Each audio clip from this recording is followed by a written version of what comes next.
J'ai fini par comprendre dans cette histoire d'élection de la FIFA que le vrai combat à mener même là. Le vrai combat, c'est de faire en sorte que le peuple ait son mot à dire dans les élections. Que le peuple soit en mesure de voter.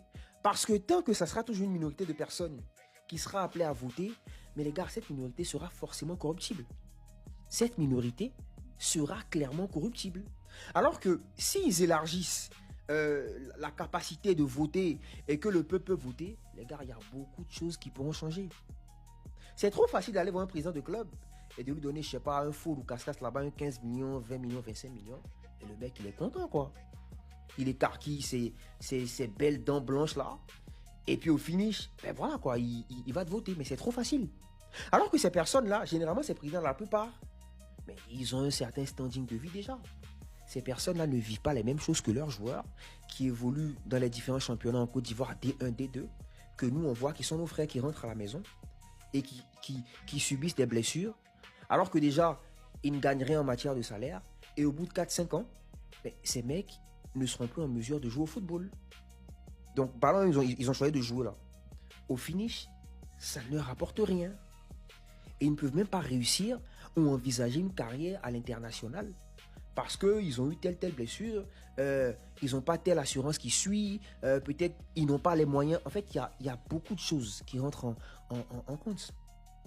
Donc, tant qu'il y aura toujours cette minorité-là, les choses n'iront toujours pas bien.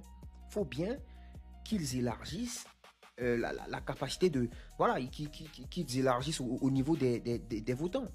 Tant que ça sera toujours une question de président de club ou de, je sais pas, un statut, une catégorie de personnes, ça sera toujours comme ça. Ça sera toujours comme ça. C'est pas plus compliqué que ça, quoi. Le vrai combat, c'est de faire en sorte que le peuple ait son mot à dire. Parce que les gars, mine de rien là, nous sommes des moutons dans l'histoire. Excusez-moi le terme. Mine de rien, nous sommes des moutons dans l'histoire. Pour les personnes, je parle de nous en général, hein. Les gens vont au stade, ils payent des tickets, ils payent les maillots de leurs différents clubs, ils montrent leur amour, leur attachement, leur affection à leur club. Mais au finish, ils n'ont pas leur mot à dire quand il y a élection à la FIFA. C'est pas du suivisme ça. On les suit bêtement. On les suit bêtement. Bon, après nos présidents de club, on ne sait pas ce qu'ils mettent dans l'urne là-bas. Et on nous dit que c'est tel ou tel qui a été voté. Tant que ça sera comme ça, les gars, la limite sera toujours élue. Et ça sera fastoche. Donc le vrai combat, là, c'est de faire en sorte que le peuple ait son mot à dire. Le peuple qui soutient les éléphants. Le peuple qui est le premier supporter des éléphants de Côte d'Ivoire. Et là encore, je parle des éléphants. Le peuple qui représente, on va dire,